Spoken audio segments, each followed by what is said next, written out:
you everyone for joining us. I love our song. I had only Andy was boogieing with me, that I know that James and Melissa and Luca can do some nice boogieing. But thank you everyone for joining us for yet another TL Talk. It's always my favorite day of the week. It's always my favorite moment of this mad new world that we're living. This is a special one for numerous reasons, but we've just broken our 20,000 views. We've had over 40 incredible leaders join us, and it's just overwhelming to have such a strong recognition and appreciation from our market. I wanted to thank everyone that's written me emails, WhatsApps, through Facebook or LinkedIn. It means the world to me. So if you're a travel agent, and I see if you own a tour operator or a DMC, or if you're, own a restaurant, thank you for giving us your attention during your, Friday morning or afternoon or evening. It means so much to me.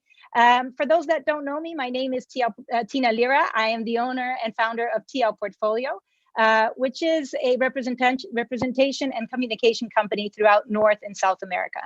I have a mixed background, so I'm a little bit Latin, a little bit European. I'm in love with Asia because I had the opportunity to live there, lived in the Caribbean. So I'm a little bit of everybody, and I have this huge passion for the travel industry, which I dedicated my whole life to. And I've been very fortunate to have made incredible friends along the way. Many of them that are here that I've known for a long time. Some of them are new friends that I'm very grateful for this weird reality we're living, but there are silver linings, and here are some of them today. So I'm going to go ahead and introduce to our panel. The idea of our TL Talks is not to predict the future. Nobody has a famous crystal ball. It's not to be able to, tell you what the answer is, because we don't know. But I always try to create, if we could all be sitting in that beautiful red couch of Melissa and be chatting about innovation, this is what it would look like, right? So you have some incredible, brilliant minds here from travel, from design, from hospitality, from the wellness. And so, we're just going to brainstorm and try to be as creative as possible and as inspirational and motivational and positive. So that's what the story is.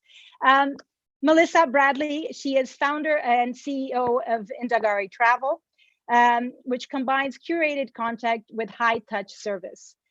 Melissa served as editor of Town and Country for 12 years and launched Town and Country Travel, named as one of the best new magazines of the year. Under her management, the magazine won numerous awards for writing, photography, and design. And in 2007, Melissa set up Indagare, creating a new way of planning and booking travel. Melissa has been recognized as a pioneer in the industry, and Indagare has been named to Inc.'s fastest growing companies in the United States and Craig's 50 fastest growing companies in New York. Melissa, it's a huge honor to have you here. I know that you're extremely busy with incredible projects, podcasts, memberships, information, articles, because you contribute to so many magazines. So thank you so much for making some time to sit and chat with us. I really appreciate it. Thank you, Tina, for having me. I'm thrilled to be with you guys. Thank you. One that I'm very honored to call a dear friend, even an old friend, not in the sense of age, but we've known each other for a while. James McBride, partner and CEO of Nihi Hotels, elected #1 hotel in the world by Travel and Leisure in 2016. James was named as one to watch by Bloomberg Businessweek and awarded Independent Hotelier of the World by Hotels Magazine. Independent Hotelier of the World. James, that's so you. I mean, just huge. Throughout his 25 years in hospitality, he has really had an incredible curatorship of hotel names: Ritz-Carlton, the Grosvenor House in Park Lane, the Carlisle, and throughout his incredible creativity and marketing and spike and innovation, in 2012, he partnered up with longtime friend Chris Birch and developed, at the time, Nihi Watu, now known as Nihi Sumba. I have watched you in admiration, as has the whole industry, and I am so grateful that you're here today. And I thank you for, being along the way with me. You've been seeing, my movement in travel for the past 10 years, and I appreciate every time that I call upon you, you always answer. And thank you. very much for being here and for being around always. Thank you, Tina, for your effervescence, brilliance, your smile, and bringing everyone together. It's truly an honor to be here and to be with all my fellow friends and panelists. A great way to spend a Friday afternoon. Yes, I completely agree. It could only be better if we were all together in that red sofa. It just looks so cozy, Melissa. Luca Franco. Luca, I have to thank James, is a new friend that I'm looking forward to staying in touch for a long time. Luca is the founder and CEO of Luxury Frontiers. After a very successful career as a consultant and developer, Luca launched Luxury Frontiers in 2011 to fill the gap between the traditional hospitality and upscale accommodation in the experiential trips. The company specializes in the design and development of resorts and guest houses, integrating sustainability and sophistication. He has also received numerous awards, has been involved in some of the world-class projects around the world, working with Aman Resorts, as well as other fantastic projects. And I'm so grateful, Luca, that you can bring, this, you're in the industry, but you come from a slightly different background, looking at the design element, the architecture, how that impacts sustainability. And so I thank you for coming and bringing us a different approach to our Hospitality 101. Thank you, Tina. Thank you, James, for the introduction. Thank you, Tina, for this kind invitation. I'm so excited to be here. It's also to start sharing spark some ideas around about this our industry, that is a travel industry that we all love, and we are so fortunate to be such an industry. Thank you. I agree. It is an industry we definitely love. It's an industry of passion more than anything else. And talking about passion, Mr. Passion himself, my very dear friend, Andy Levine. Andy is the founder and CEO of DuVine Cycling and Adventure Company. He is also a benchmark in the industry, started in 1996.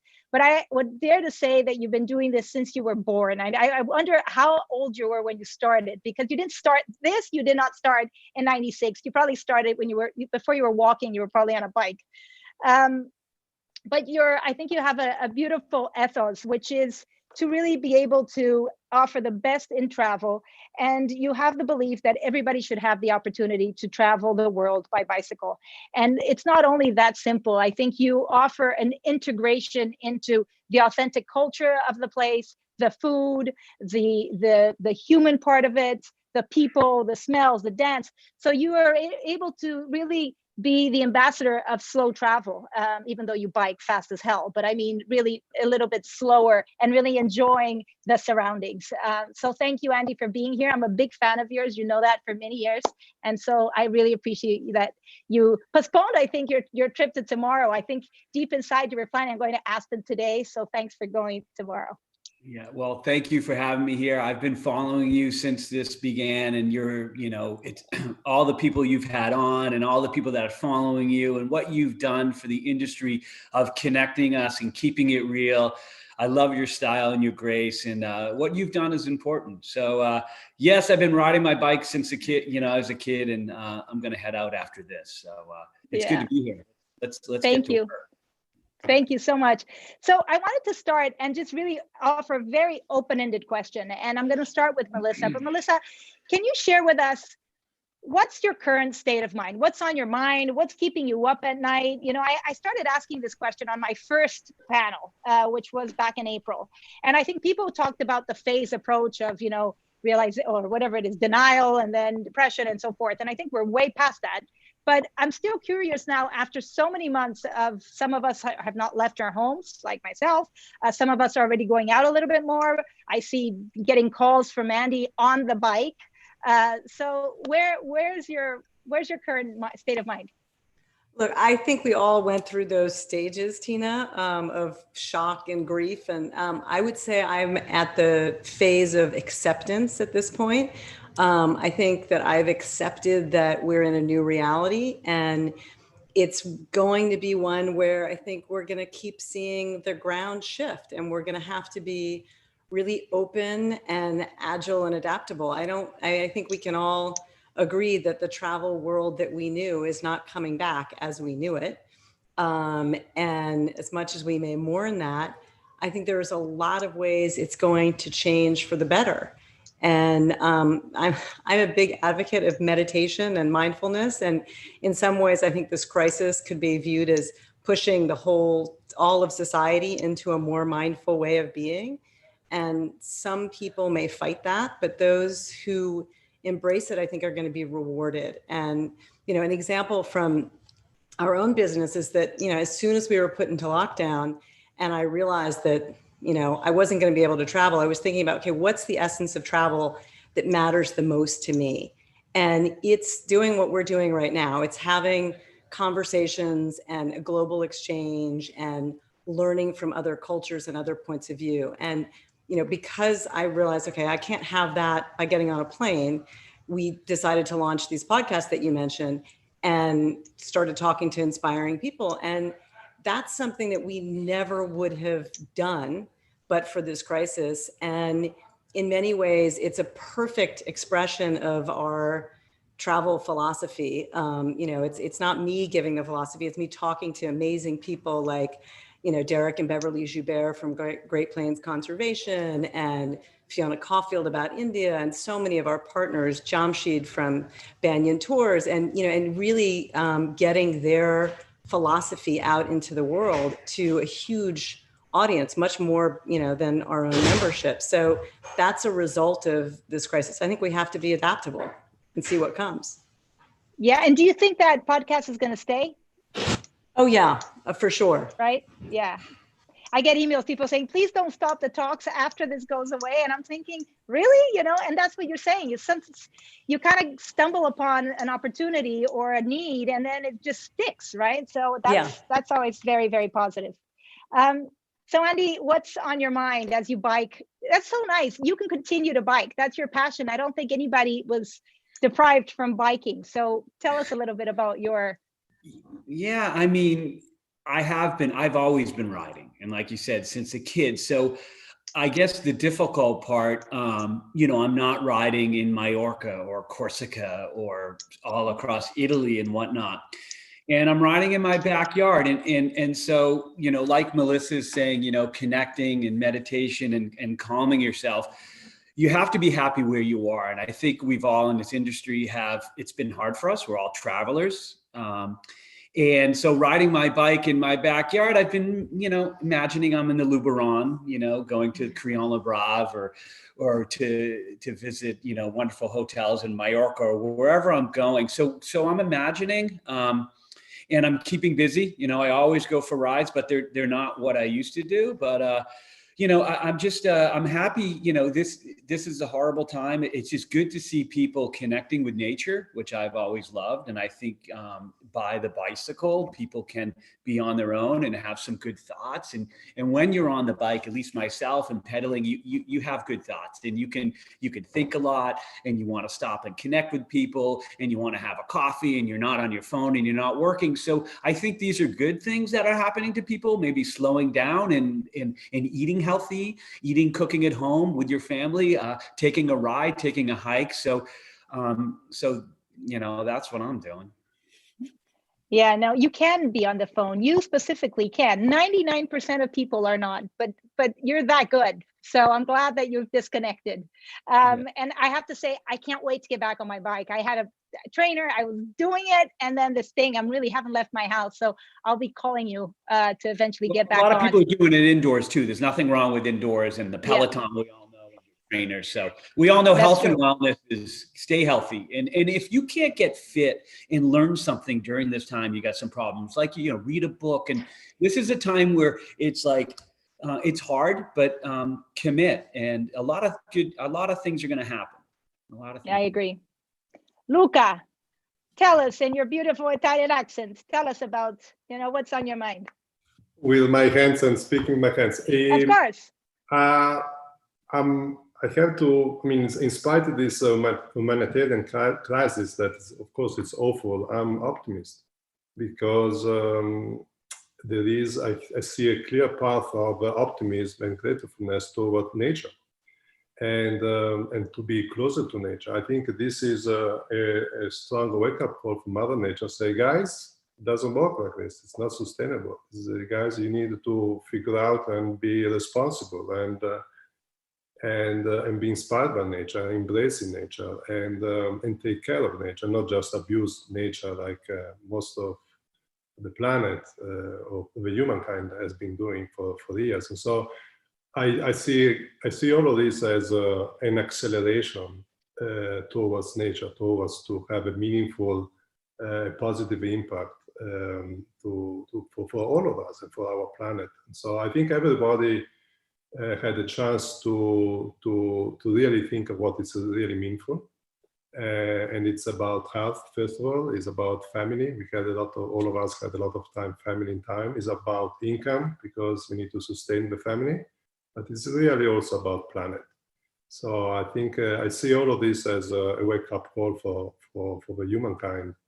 And in my, selfishly, let's say, in my business, I see an acceleration also to the business, because there will be, for that specific niche market where we are. Yeah, I think, as you said it correctly, it's kind of a wake-up call for our values, right? And if it brings you back to focus on family and what's important and appreciating things. And if anybody can make sure that our feet are always on the ground and we're not getting loosey-goosey, it's James. He's, just as an intro, if anybody didn't know, he's just spent 3 months living the hardship of Nihi. I was joking with him earlier that he probably hasn't worn any shoes in 3 months. And I'm wondering if he managed to get back onto the normal shoes, because you know what happens. Or a mask. And now he's speaking to us from Miami. So James, how's life back into society? So first and foremost, thank you.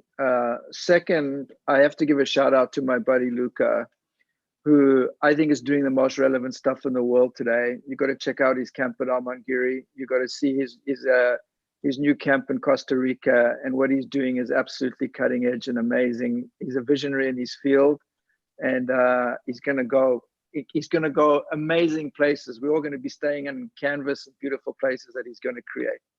So that's that. I was sort of I go probably 4 times a year to Sumba, and I cut it a little bit close to the wire. I thought that I would get stuck there maybe for 2 or 3 weeks, as we all did in the beginning.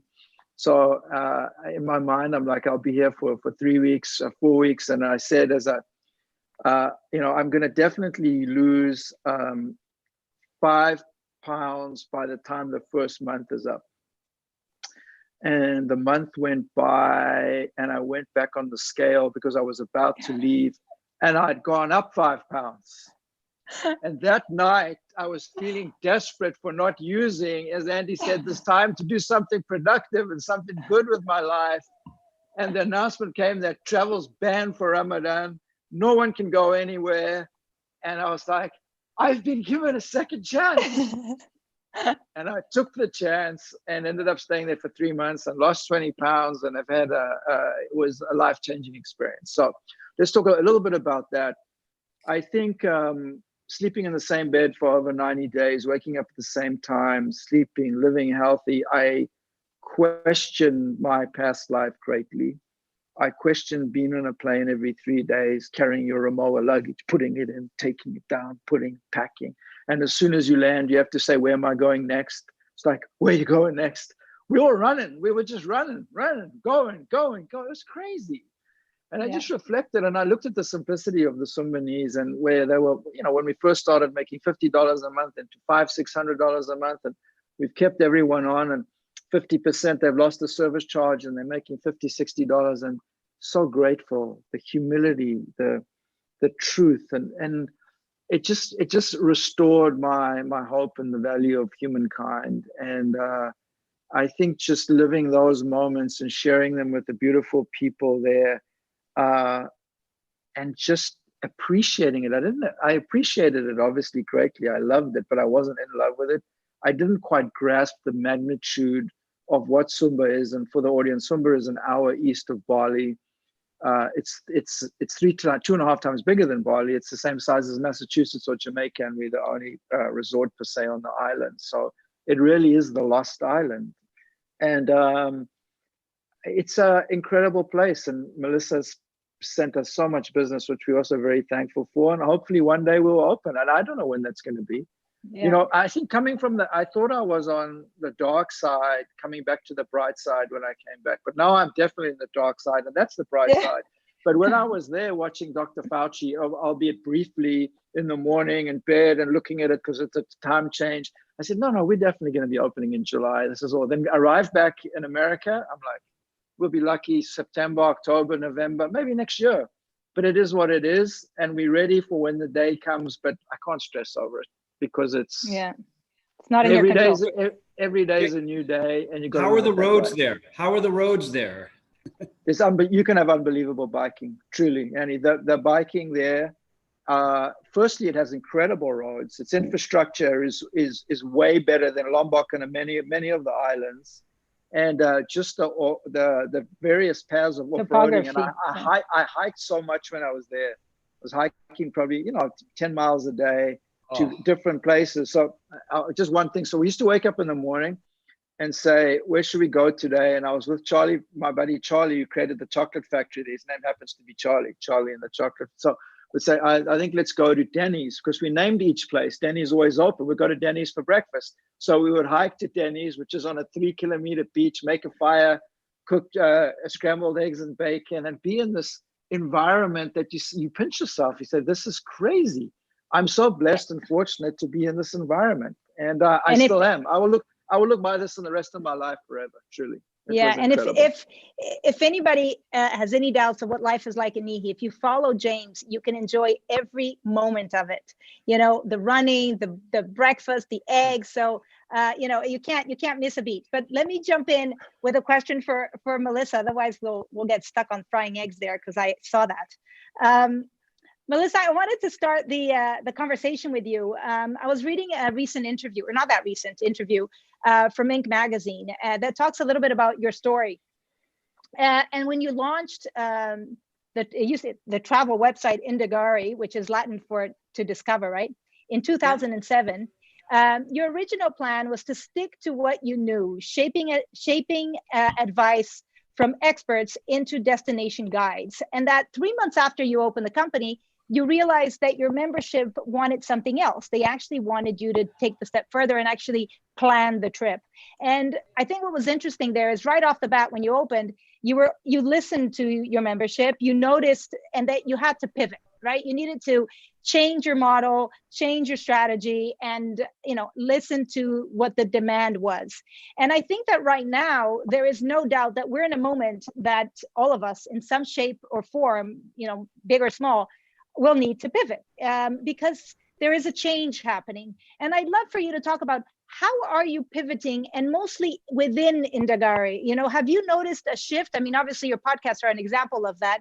And what are you seeing? And the reason I ask is there's a lot of agencies that we're in touch with, and they'll say, there's so many talks right now that are saying the same thing about what people want and so forth. But how do I adapt my company? And what is it that I need to do? Or where, even if it's slight change, are you seeing that pivoting moment?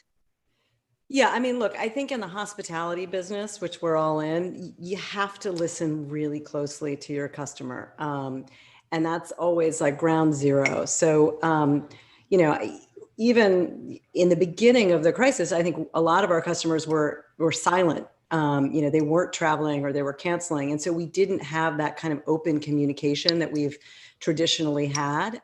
So one of the first things that we did was we sent out a sentiment survey to our entire community, because we really wanted to know what they were thinking, as opposed to guessing what they were thinking and what they wanted and what their sort of thoughts around travel were. So we did that. We've also had a number of open forums. But as Luca said, I think, crisis accelerates change that's probably already coming.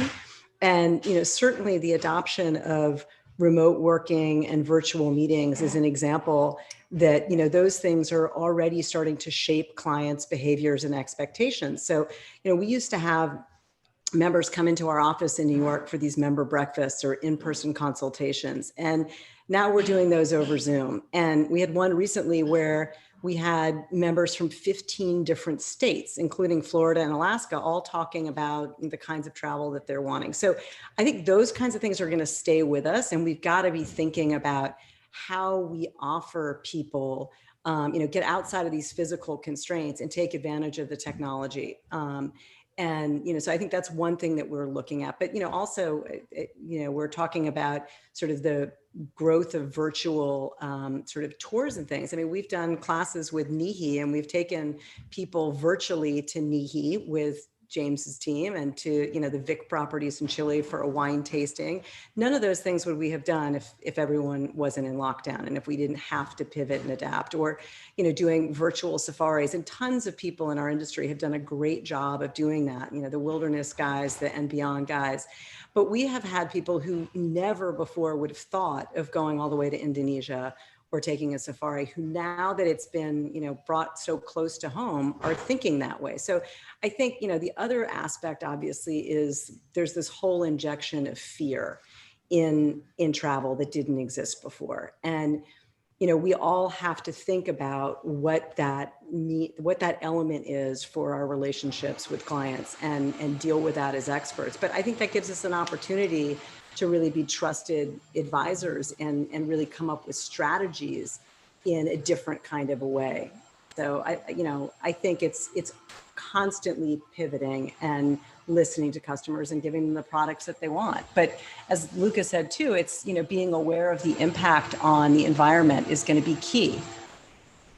Yeah, no, and I think one of the things that you mentioned, which is so interesting, is when you talk about the element of fear, which is often, you can think, oh, that's a negative thing, that people, but it's made the travel agents more essential than ever. So it's not like an advantage, but, before, there was this big competition with the online, and now because of this element, which is true, of fear, and that people are more aware of the risks of travel, not that it's, but they exist, they kind of will hang on to a savvy consultant and advisor more than anything. So there's a silver lining that's so strong to our industry, and I think that it was about time that our savvy travel consultants got the appreciation they deserve. So there's a strong silver lining for sure.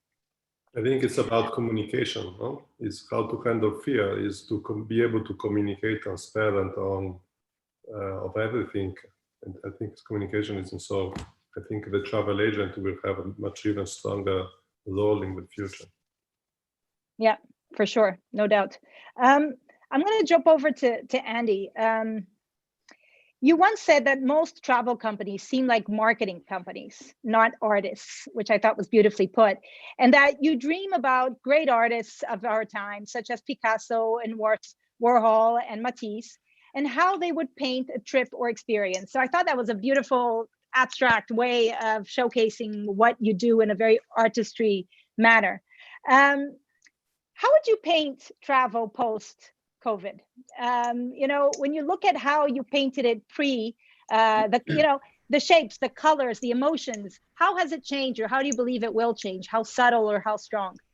Well, I mean, I've always loved art and I love artists. I think in our industry, we are artists because we take a lot of, we have our big canvases of the world, and we take our own experiences and people we know, and we create our own stuff. So, I mean, a little bit, sometimes I'm thinking the world looks like a Basquiat painting right now, but, I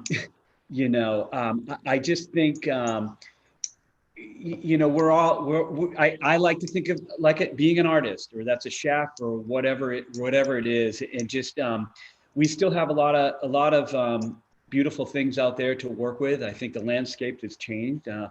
Maybe we have a blank canvas now that we can paint in our own way, but it's still beautiful. I mean, listen, things are different now, and right now they're going to be a little bit difficult, but people are still traveling.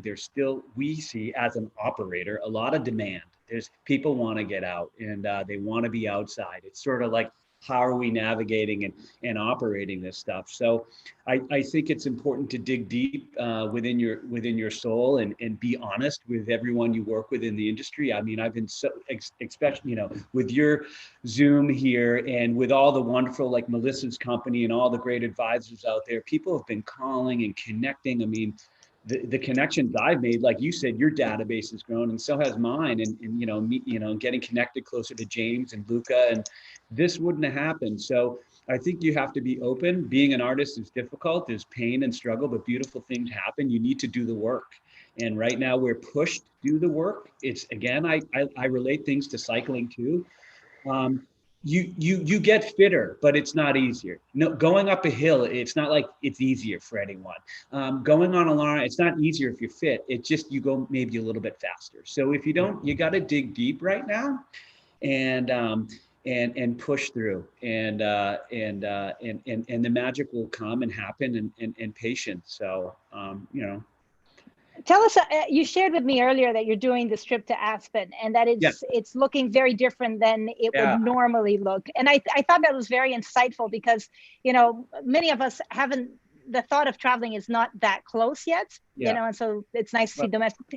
Can you talk about that? Yeah, I mean, there's few parts of it. I mean, we are travelers, and I'm a traveler. I'm going to do it. I'm not going to sit in the basement. I'm going. Do I like the way it is shaped out for me? We all know, like, I'm in Boston. Usually to get to Colorado, there are 5 direct flights, Boston, Denver. There are none now. I have to go through Chicago, and then I'm going to Denver, and then I'm renting a car and driving to Aspen. You know what? I'm doing it. Am I complaining? No. Is it the way I want to do it? Is it a great transition plan that we're used to? We're about transition, all of us, and making lives easy for people. This is not going to be easy. It is what it is. So I'm getting on a plane. They've been making me alerts. The planes are full. So I'm doing it. I'm going to be safe, and I hope everything's cool. But I want to do it for the industry. I want to do it for me. I want to get some fresh air, and I love being in the mountains. So I'm doing it. It's a different way that I thought. I couldn't believe when I started the search and there were no flights. And there weren't direct flights, so we got to be used to that. But I think that's where I like to say every journey becomes a discovery, right? If you reflect back to your parents, truly, it's long ago, but not that long ago. If my parents took the mail ship from Cape Town to London, I mean, it took a month or 3 weeks or whatever, but it didn't matter. Stuff got done. They arrived. They went to New York. It all happened. People wrote letters, and when they were buying huge estates in Brazil of cattle ranches it all happened. Everything still happened. I agree. When I moved over to France, I had a map. There was no GPS. I had no phone. I remember we all used to sit with these huge maps in our car, and we used to try to figure out our way around. Figured it out. But I truly think the journey becomes, it's like where you're going to map it out, and it becomes a fun part of the experience, and you make it fun. And when you make things fun and you don't look at them as you are not looking at it negatively and saying, this is going to be before COVID. I was in Aspen for New Year, and I said I wanted to land in Denver. I want to drive with my son to like a cowboy town, and Herman, a dear friend who runs a baccarat, said you need to go to Leadville. So we went to Leadville, got a little bit of some little action in Leadville, and got to smoke a little, you know what I mean? So we went there, and it was he had the best time. I think him and I had a better time in Leadville, going in a pickup truck and then doing that, staying and then going to Aspen and doing all, and then going to the exact opposite of being whatever's called Mile High, or where they're shooting champagne at each other and going crazy, and people think it's wonderful with goggles and helmets. That is all. You know what? Cloud 9 can stay on Cloud 9. I would prefer to be on my Cloud 9 in Leadville, because it's real, guys. And all of this stuff is about real. Why did I like Sumba? Because it was real. It's real. And stuff that is real is what people are going to be looking for. Stuff that's not real. Squirting 30 bottles of champagne on you with goggles is not, I mean, what's real about that? Well, it works for some it's people. not, it's, no, I'm not saying it doesn't. Of course it's fun. And being in Saint-Tropez, I'm just looking at it. It is fun and you do it. But when you look at the contrast about a memory you may have or not have, it's sometimes the real part. Of course I've squirted champagne, danced on tables. We've all loved it and had fun, but it's not, at this point in life, I don't think that's what's going to captivate you. Well, and one thing real quick, what you can do right now, I find as a seller and for advisors too, you can actually, it's not that you're never dishonest. You can really lay it down with people right now. This is the way it's going to be. And we don't want to, and not that we don't want to hear your complaints, but it's going to be this way. And if you don't like it, you have to be willing to, go with the flow. I mean, I'm going with the flow on my trip or whatnot. And when I've been working with a few people and I'm saying, this is not as luxurious as you wanted. This is what it is right now. So, but what is luxury? I mean, is the whole luxury definition is completely changed and shift in the last years. I mean, in 2008, after 2008, there was people didn't want to collect things anymore to dust. They want to collect memories, or memorable experiences. But I think actually they're not anymore enough. Like not enough anymore. Sorry, there are people looking now for transformational experiences. That means exactly what you said, James, in terms of be transformed and positively impacted by an experience, by a journey, by discovery. So it's all about what is a true luxury. Go ahead, Melissa. I would, at the end of last year, I was kind of looking at all of my trips in 2019, and I had been able to go to, Rome and Paris with Vogue and do these incredible things with the Wall Street Journal and Napa Valley and Milan. And they were wonderful and they were incredible experiences. But when I thought of like the deep, and I think what James is talking about, those things that shift you permanently in life, that really, that was Ethiopia for me, which was incredibly hard. I mean, we did terrifying hikes and long days of 8 hours on bumpy roads and drank really crappy wine in very primitive campsites. But that's the stuff that changes how you look at the world. And I think in some ways we have to look at this moment as this journey, and the most memorable journeys sometimes are forged in really difficult, hard things. But if you sit through those, you have these kind of true reflections of beauty and what life really is that you don't get when it's simply luxurious and indulgent. I mean, that's how I'm trying to look at this anyway. I agree with you. I agree with you completely. It's about the life defining moment. It's not. I flew back to Jakarta, Seoul, New York.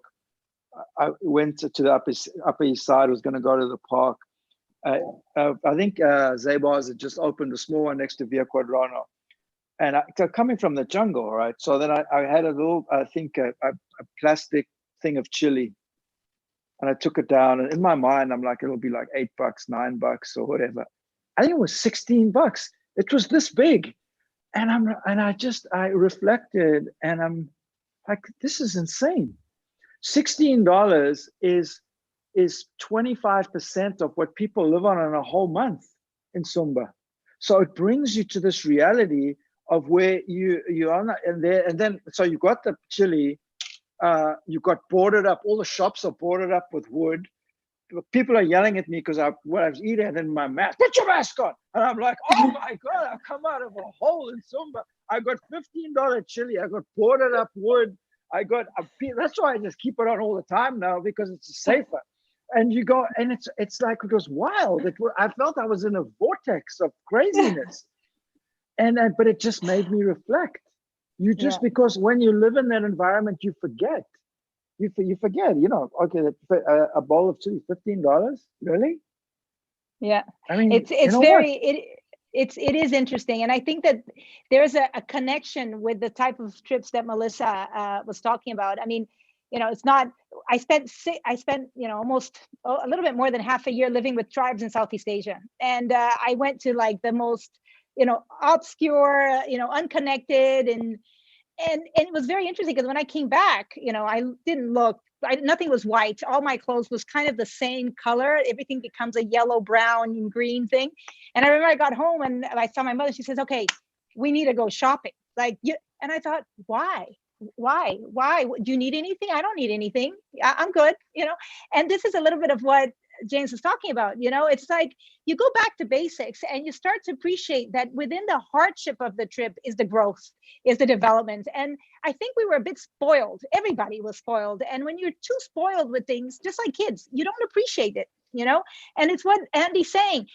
The truth is, it's going to be a little harder to get from A to B. It's going to be a little bit more expensive to get to A to B. So appreciate it a little bit more. It's not something you just throw away and go and people are going to appreciate it a little bit through the hardship, and that's okay. I think there's going to be benefits to it.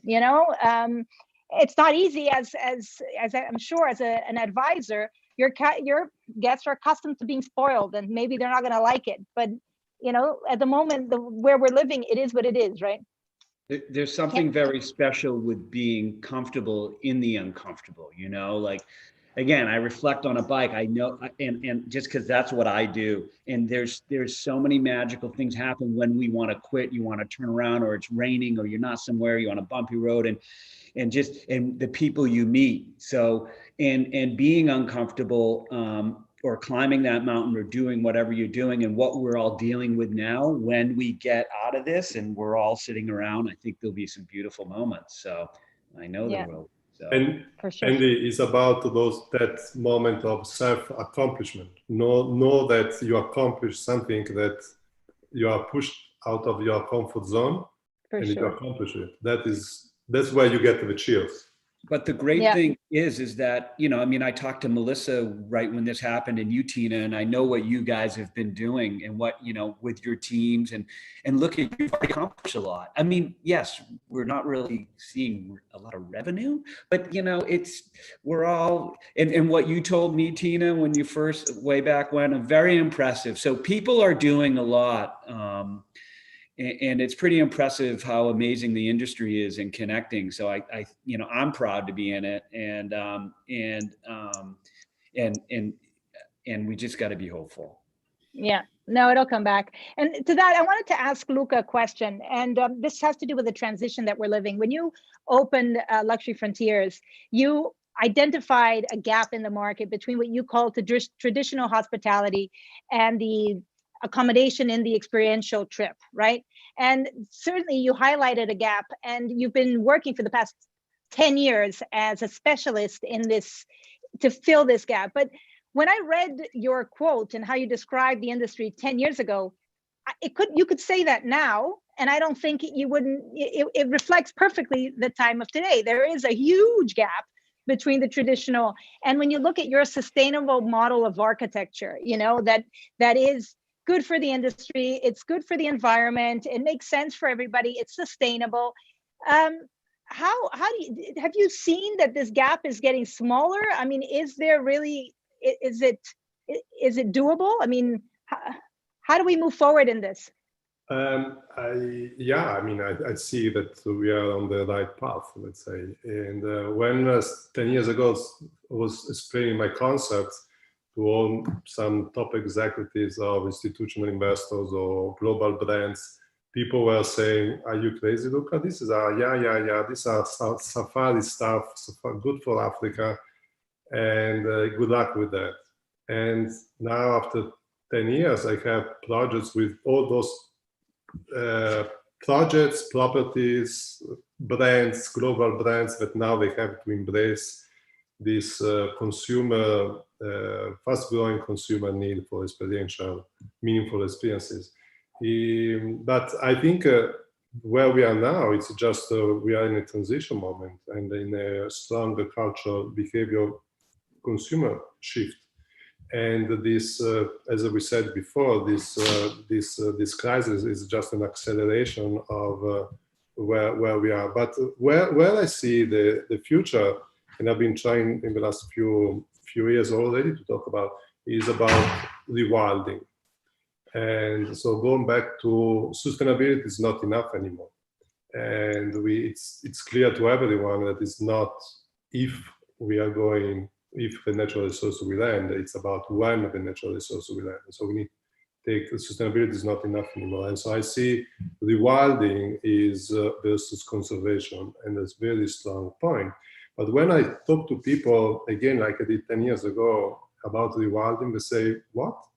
So I think we are not there yet. And this crisis and this will help to accelerate the need for the planet and also for humankind to be rewilded. And when Andy before was saying about we don't know, we need to go back to the basics. Exactly, we have to go back to the basics. People don't know how to read a map anymore.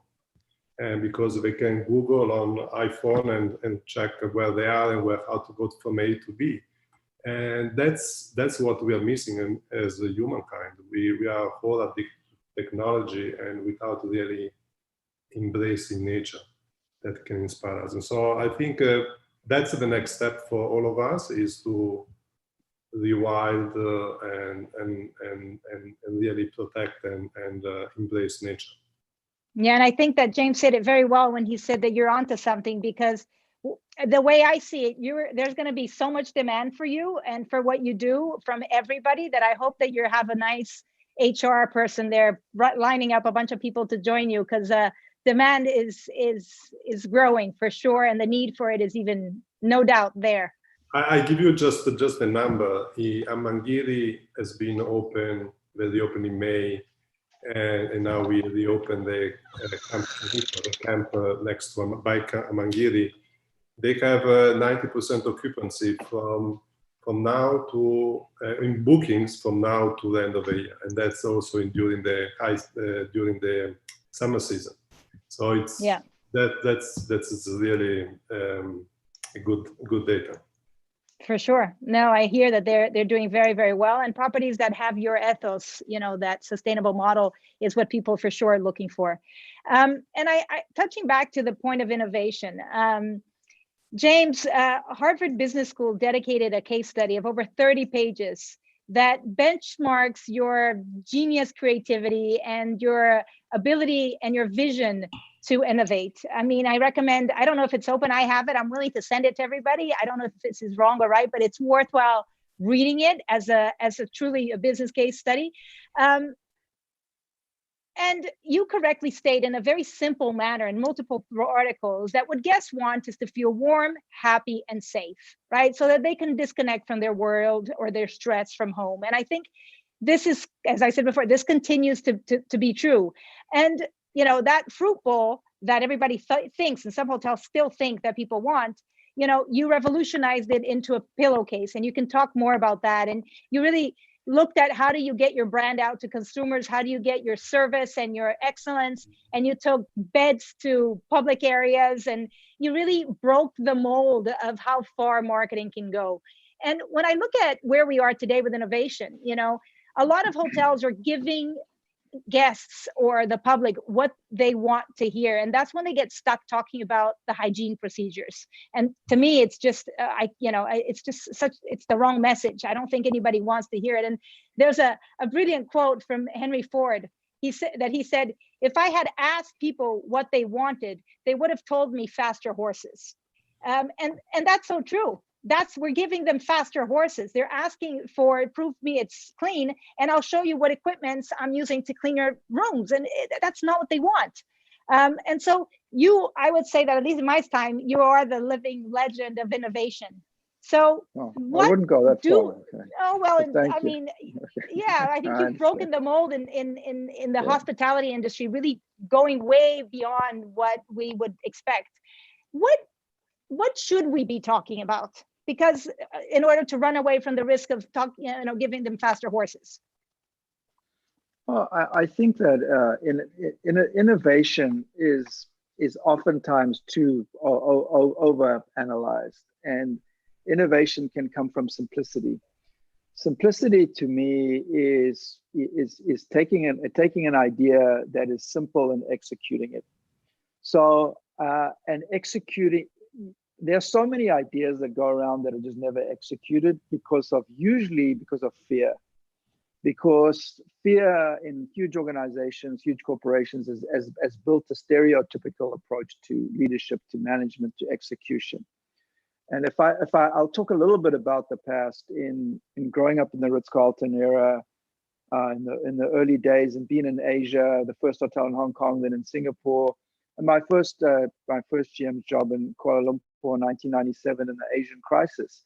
And innovation was caused by need. So people just had a computer No one knew how to log onto their computer, but there's always one person who does in an organization. And even today, with the issue you have, there'll be someone who maybe works in the kitchen, who's a steward, who's someone who knows how to handle that. So we created the technology butler, and the technology butler was a chef, because the only person at the Ritz was who knew how to fix the computer was a chef. So we just called it the technology butler. And then when someone had a problem with a computer, we had pages. He was paged, he came and fixed it. So it sorted it. He had his old job. You were able to take care of it. The fruit bowl, I call a low cost, high impact. Ali Kasiki will say he invented the pillowcases. He didn't, dear Ali. In 1997, I said, you know, this monogram pillowcases, it costs less than a fruit bowl, and people actually appreciate it and be blown away. And thereafter, every hotel I was in, from London to Washington, D.C. to the Carlisle, and obviously it's all over the world now. But I think that innovation is simplicity, and it is taking a simple idea and executing it. Innovation is not complexity. When you try to be too complex, you never have innovation. And I think that's where there's think tanks and big groups of people sitting around, come in, try and put on the flip chart, do this, do that, talking on Zoom, what's a new idea? You don't ever get anywhere because it's too complicated and you can't execute it. It's just got to be, and sometimes these seismic little things. So talking about today, I've always been a very big advocate. In times of crisis and the times of need, what takes people through anything is humor. And if you evaluate, even in dire times, yes, nobody should be dying. People have lost their jobs. There are horrific stories throughout. However, humor is what gets people through life. Humor is what gets people through very adverse times. And I think if you study human behavior, if you look at people getting out of a taxi and putting a mask on and putting it on upside down and going, and people going to try and eat with a mask and getting the menu with a thing, and the menu goes in your phone, and you do, I mean, it's crazy. Let's just be real, with pieces of glass in between you. Come on. You got to look at it and just say, yeah, it's great to be out, but it's completely nuts. And I think if you educate through humor, you got a better chance. I would educate with Sumba that the first thing you're going to do when you get this, you're going to throw your mask away, because you're not going to have people that are adventurers coming to Sumba who are going to wear a mask. We would never appeal. No one's going to come. And if someone did because they were a little nervous, the first thing they're going to do is throw their mask away, because it's safe, because you've created that mindset of safety, and you've created an environment where they feel happy and they know nothing's going to happen. And that's what people want. But it's simplicity, it's education through humor, and it's education through you know what, everything is going to be all right. It may not be tomorrow, but it will be. And I think just my last comment on today is, I think the Zoom and all of these things are fantastic. I think keeping your brand, luckily we won the digital bandwagon very early. We have a great Instagram. Mary Tilson does a fantastic job driving our digital and all of these things, but don't send an EDM every week. You know what, you can sell all you want. People are going to come when they want to come.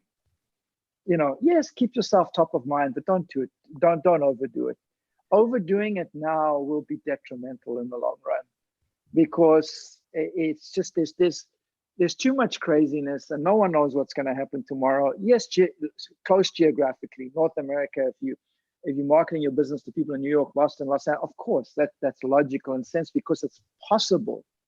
For me to be telling people to come every day to Sumba is impossible. So don't do it, because it's not going to bring me any good. It's just it's gonna create negativity because you're not communicating accurately. And I think just saying, you know what, when we can open, we'll be able to open in 2 weeks and we'll let you know. And we can't wait to have you. We love you all. That's the message, because I can't say any more than that.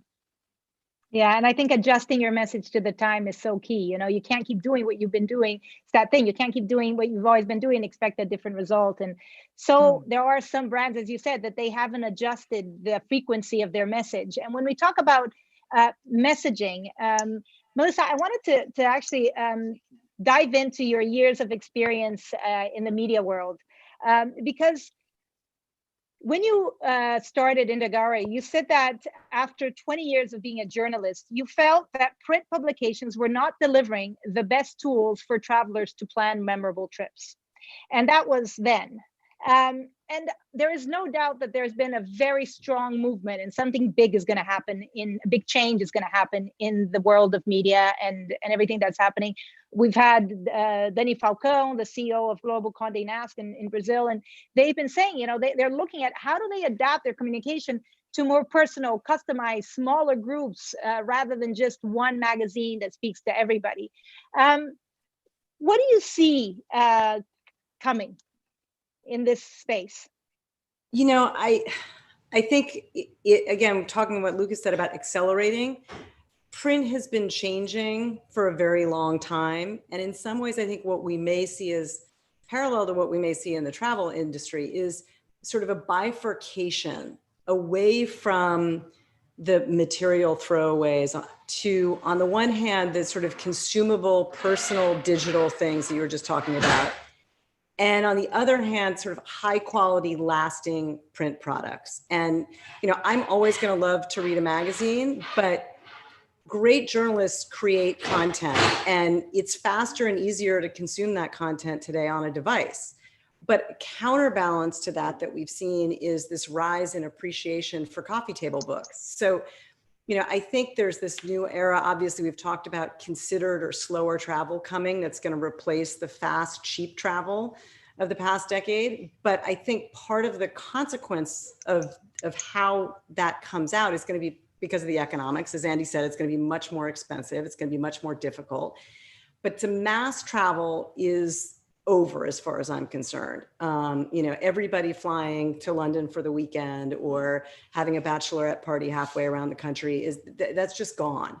And I think for the next few years, what may happen the same way that the print media world will be bifurcated into really immediate digital experiences and more immersive, high quality experiences, you're going to have something similar in travel. And you know, it's kind of like the Bhutan or the Botswana model writ large in the world, where you're going to have people who it costs more, but people are going to save up and they're going to do fewer but longer, more immersive kinds of trips. And on the other hand, there will be this virtual content. So, I mean, I think they're related. It's all around how we're educated, and virtual content. You know, I mean, when you visit here with the horse whisperer of Nihi on virtual content, I mean, it's pretty fascinating. You can still learn, you can be inspired. It's not ever going to be the same as going someplace, but I think that we are going to have these polar kind of extremes in the same way that we're going to have that in media. But the content that we create as trip planners and the content that journalists create, whether you consume it virtually or in person or, you know, on a device or in a book, is what matters. It's the heart of the experience that matters. And you need really great people to create content in both places, if that makes sense. No, it does. It does. And it's very true. And I think that what you're talking about, this Botswana concept or the Bhutan concept, which is, you know, earlier on in another panel, we talked about destinations' roles in protecting the destination versus promoting it and making it a little bit, closing the gates to the mass tourism and making it maybe a little harder, but making it a little bit more special and nurturing the environment goes directly with what Luca does. And a very quick question, Luca, will travel ever be sustainable? Is in this model that Melissa's talking about, where we're going to have less of the mass tourism, travel's going to get a little harder, more expensive. It kind of points to the opportunity for travel, luxury travel at least, to finally become sustainable. Is this crazy, or, you know, is this just a big blah blah, or because it can't happen just because of numbers and demand, or do you see this actually becoming a possibility? Yeah, I mean, as we are already in that business where high yield, low impact, and high touches, and low impact on the environment, high touches for the guest, and stronger social impact for that's exactly like Nihi or like Samada or Singita in Africa. So I think that's I think it's personally, so that's the future of. That's the goal. The tourism versus over tourism. But going to Melissa, I think people want to travel, people need to travel. And so in 3 years' time, whenever we wake up from these nightmares and unpredicted nightmares, we will go back to where we were before. People, I think, they have a short memory.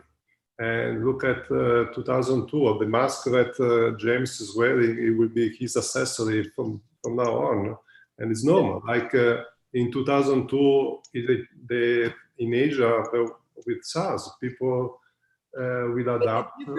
Luca, I think the difference in this case, it's not that people wouldn't want to go back. The decimation, the economic decimation that's happened around the world isn't going to allow people to go back. True.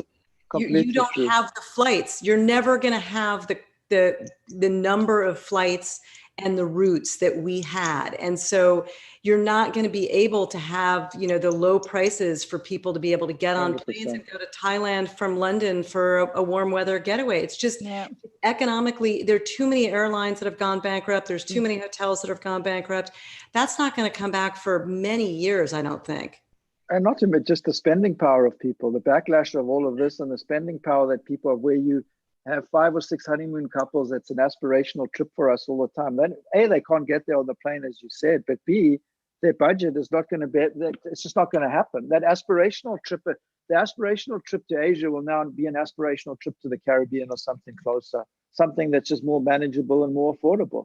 The financial backlash to me, that yes, the stock market's going down today, but that's even stayed at 25 or 26,000 through all of this boggles my mind. It doesn't make any sense to me in any way or form. With so many millions unemployed, I don't understand it. Well, and the other thing that we've all benefited from business class tickets supporting a leisure a traveler in many ways, and that's not going to come back. I mean, you're not going to have companies sending people around the world the way they did. And that, is going to make the cost of flights so much more expensive. And I think this is all true. I think these are facts. And I think that whereas in one side, you can look at that and think, my God, this is a disaster. And it's, it's so depressing. I think the key here, and the reason why we put this panel together and we're focusing on innovation, is exactly what James says, that within the simple things, there are tremendous opportunities. And so when you look at the situation of the world today, I mean, it's just about shifting your train of thought or shifting your mind and being able to, instead of looking at the negatives, suddenly if you're able to flip it around, this opens up so much opportunity for different ways to travel, for different ways to communicate, for different ways to do things. And I think that's where the gold mine is. And that's why, and I believe this, we've had so much success with these TL talks, because it's about, really trying to help everybody wake up in the morning and think, change the way we look at the horizon, look at the bunch of opportunities that are out there, because, Luca, you're going to get a boom because sustainability and it's never been so in people's minds. And Andy, wellness is going to eat you up. I mean, you're going to get so many people wanting to travel slowly and appreciating things. And so I think my next question to you is, are you ready for what's to come? Because despite the fact that airlines are going to be more expensive and it's going to be harder to get, there are opportunities of areas that are going to see a growth, and you're one of them. Yeah, well, I mean, I started DuVine. We've always been small batch. I mean, what I've always loved is the little coffee shop, the little boulangerie, the little cheese shop. And that's what DuVine is and will be. We will never, if the market grows, we're still not going to be the Walmart of travel. I'm not putting down the bigger travel companies or whatnot. That's not how we've ever been. So I'm glad that hopefully, I mean, we've seen an increase, but it's the way for me, it's the way to travel, to be outside and to be connected to nature and to be in small groups and connect with local people and have real discussions and put away your phone and sort of just be real. Like James was saying, go back and just have the discovery, and sort of getting lost. For our trips, if people get lost, are the best memories. When you're out there and free, and that's my travel, and I hope it comes back for everyone. And I was a little bit sad if you say, Melissa, these things will never come back. I really believe they will. There's just so much, and I know they will. And I don't sell airline tickets, and I don't do the big stuff, and I hope that does come back for everyone. I think for now, I mean, we're not pivoting. I haven't had a pivot. I mean, yes, we've wanted to grow more tours in North America, and we have, like in Maine and in the Hudson Valley. Like, where can you drive closer to cities to get away? The majority of people in this world want to go to Tuscany, and they can't. So they're happy to go to Maine or Aspen or Hudson Valley or San Juan Islands or Crater Lake. So Jackson Hole. Right. So, I mean, listen, I've always believed in sitting at a dinner table with like not more than 8 people, and that's just, food can come out better, and you can have better discussions. So Andy, I don't think we're not going to travel. I'm sorry if that came across, because I didn't mean, no, you said I like think the end of the volume. I don't think we're going to see the volume and the affordability that we had gotten used to. You're not going to have people flying to Hong Kong for a meeting where, they would go with their company, as you said, which has brought the cost of travel down because they all flew business class, because that was the travel policy of the company. And that ain't going to happen anymore. It's going to be, yes, it'll happen to a degree, but it'll be Zoom calls, and it's going to be more virtual, which is going to make everything more expensive. For sure. Hard. It's hard. I like to end always the one thing you quick. Can always. I mean, yes. I don't know about anyone else. We're not in this industry because we're not hedge funds or in the market. Like, we're in travel because we love it. If you're ever in this business to make a killing or a gold mine, you're probably in the wrong business, at least in my world as an operator. So, I mean, we have to remember why we love this, and that's enjoying it every day. There, at least in our world as being an operator, it's very difficult to make good money. As long as you can have a good life and experience and connect with people, I think. Don't worry, Andy. We're still going to be able to ride in the back of an orange truck delivery in Morocco like we've have before. Those things will never change. That's what we're in it for. Yeah, for sure. We hitched a ride. And I think we were at Pure, and we needed to get back, and we found a truck with oranges in the back, and she just said, "Let's hop in this." We both hopped in with oranges around us, and took her, and we gave the guy a tip, and we went into the conference. See, that's memorable. That's awesome. That's memorable. Remember those things? Yeah, there you go. I want to really. There's a question I've been wanting to ask James. And James, you have the zest for life, and you always, you tend to look at things in a very positive and try to have a good time with it and make a joke out of it. And I really appreciate that. And I mentioned it in different panels as a starting question, but I wanted to hear it from you.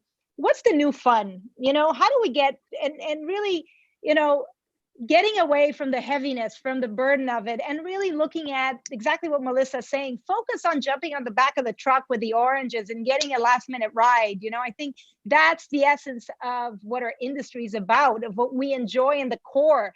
It's nice when you can connect, direct flights and be like you said, when you got to New York, you were in the cabin 5. That's nice, but that doesn't rock your world. What rocked your world, and you're remembering to mention it on a panel, is jumping in the back of the truck with oranges. So how do we bring that to the table and get away, and lighten it up a bit? No, I think that the world is it's not vanilla anymore because it's crazy. But pre-COVID, the world has become very vanilla. Everything, even big companies, is the same. It's vanilla. You're gonna go. I won't mention names, but this company will look like this. This one will look like that. This one will look like that. They're going to use this verbiage. They're going to say that. You're going to go in the room. It's going to be more or less the same. Boring. Okay, sorry. And that it is, for the business traveler, consistency is very important. But smaller businesses like ours, of where you've got a distinct point of view and difference, it's just that if it sounds so minuscule and small, but after dinner, most people dance on the bar at Nihi, Sumba, and people, that little piece of dancing on the bar, people love to dance on a bar, but it's not like bagatelle or like this or that, where it naturally happens. And I think we were talking earlier, maybe it was on our earlier call, Melissa, or whatever, but where you're sitting around and people, like-minded people, are speaking to each other. You'll have honeymoon couples where I don't ever want to see two having dinner with a candle with the same thing. It's boring, guys. You know what? Honeymoons on what they used to be. You don't do on honeymoon what you used to do 40 years ago. You did that long ago, okay? So you actually probably want to speak to other people on your honeymoon at this point. And it's just, all of it is basic. It's fundamentally basic, and getting away from being vanilla and being real and pure. And what you need is someone, and it's not easy to find people that have life and who can and get people going and are wonderful hosts and hostesses or whoever who can read people, who can read a situation, who know what it is. It's all a human factor. Everything is human. And it's taking small moments, but people either have the capacity to be that way or they don't have the capacity. You know, you can teach capacity. You either do.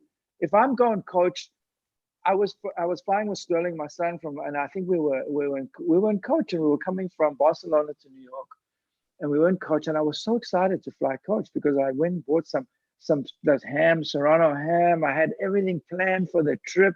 It was good. My boy was going to be close to me on the trip, and then the flight attendant came and said, "Mr. McBride, you moving up?" And I'm like, "No, usually I would be happy." But I was ready for the experience of the ham and the tomatoes, and it was a moment because I created and you made could that say a moment. no. You could say, please give it to the next person. No, he looked at me and he's like, "Dad, dude," he looked at me and he's like, and I'm like, "No, I want to stay here. You're getting big. What am I going to do?" That was the feeling. But it's how everything is what you make of it. And every situation and everything is, and I think just in leading and trying to teach and showing people is how you create it and how you make an impact, and how Andy's trips are great and Melissa's trips are great because they've got variation, they've got detail, they've got fun, they've got things that can captivate the heart and mind. And when you can captivate the heart, that's what makes the difference. But unfortunately, in the luxury model, mostly vanilla. But you know what I was going to you know, James, you're totally right. There are people with capacity, and it comes down to the human side of it. It can't be cookie cutter. It can't be vanilla. But I do think fun is contagious. And the reason everybody dances on the bar in Nihi, or, you know, Andy and I have fun whenever we go to lunch, there's a contagious enthusiasm that you can spread to people. And that's where fun comes from. I agree. And I think, you know, you have to think about how can you fabricate it and make it something that is infectious in a good way, as opposed to all the infectious and genuine. It is infectious because people are like, "Oh, wow, they dancing on the bar." And then you see the brain going ding, ding, ding, ding, ding, ding, ding. And they say, "I've always wanted to dance on the bar." Ding, ding, ding, ding, ding, ding. And the next minute they're on the bar and you can't get them off the bar because it's like, "Oh my God, I'm actually doing it." And those are, you can take so many just little things in every nuance and life of where people make you laugh. Why is Virgin Airlines often successful? Because it's got a slight twist to it. It's got the human touch.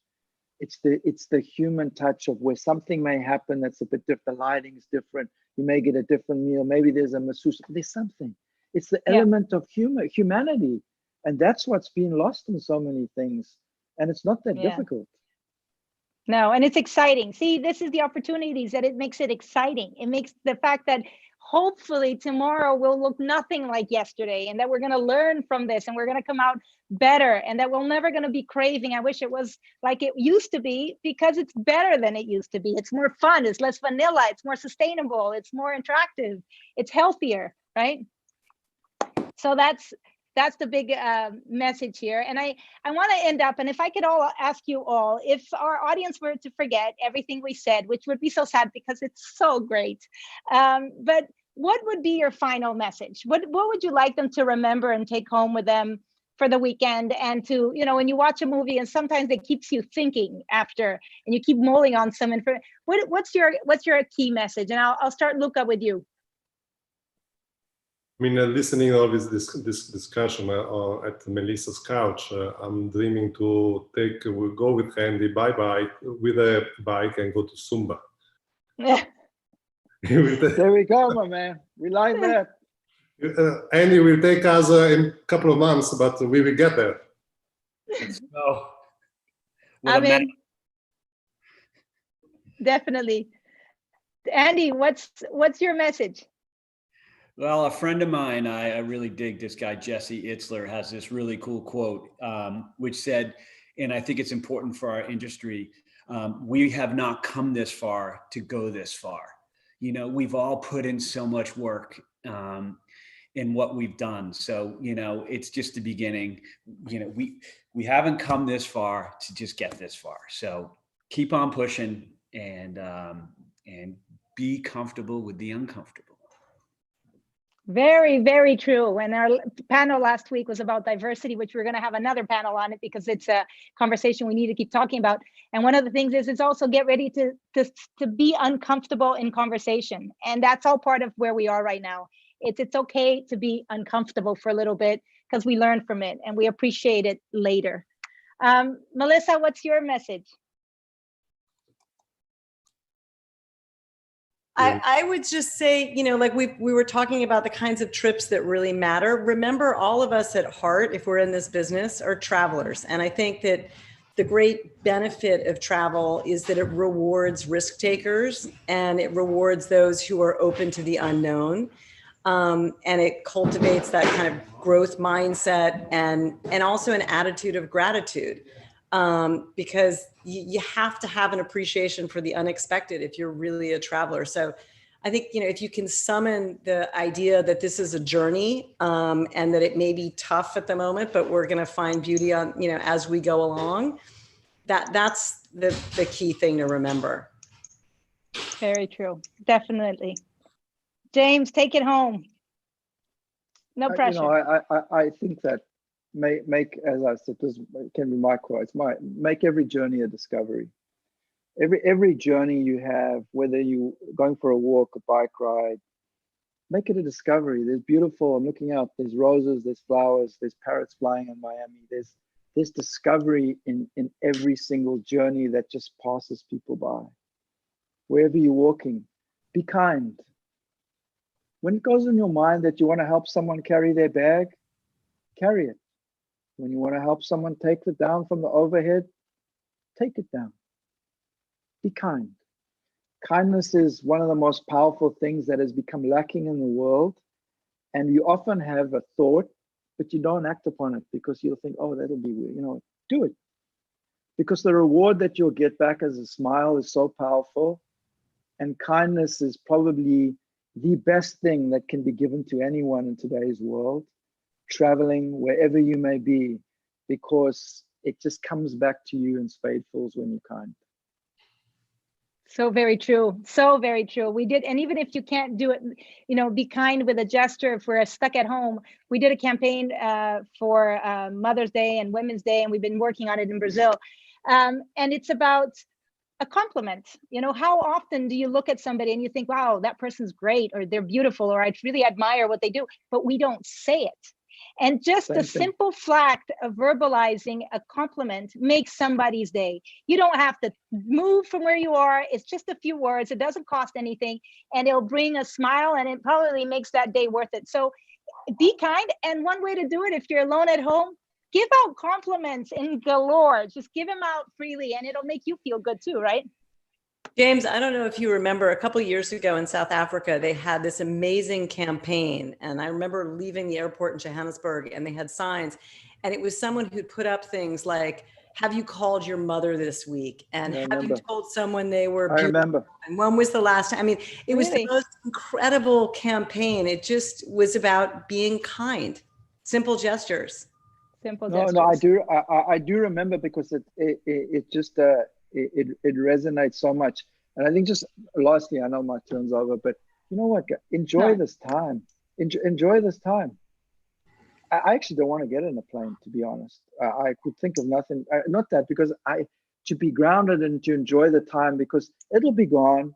And in a year or two or three, you're going to think back and think, wow, man, what I would wish for, not entirely, but I'm saying from the good parts of it, the good that this has brought. You'll look back and say, you know, I think, as Andy said, what have you done? And yeah, it'll come back. The world does. We've had world wars. We've had everything. Everything comes back. There's no bombs coming out of the sky. You know, we're not. There's silent bombs, but it's all going to be fine. Yeah, we're all going to be just fine. But you know what? The good news is, if it's not fine, we all go live in Sumba. And you know what? We all there, and everything's going to be just fine. We're far away.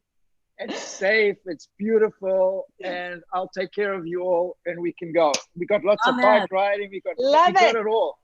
We go. Love it. So at least we got an escape route. It may be hard to get there, but we'll get there. And Luca may need to bring a tent, and we'll do it all. But it's waiting for us. And Andy will point the way in our bikes and hiking. I think it's even when it doesn't work, it works at the end of the day. And I get a request a lot from our audience, which is, they really want to know what the future is. Tina, we've been listening to these things, and I thought a quote from a gentleman called Alan Kay that says, the best way to predict the future is to invent it.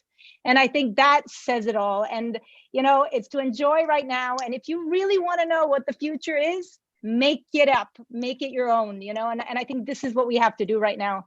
And so I can't thank you all enough. I love this time. This is like my favorite hour of the week. So thank you so much for sharing your expertise and your thoughts and your heart, because I know this all comes from the heart. It doesn't come from Google, which makes it priceless.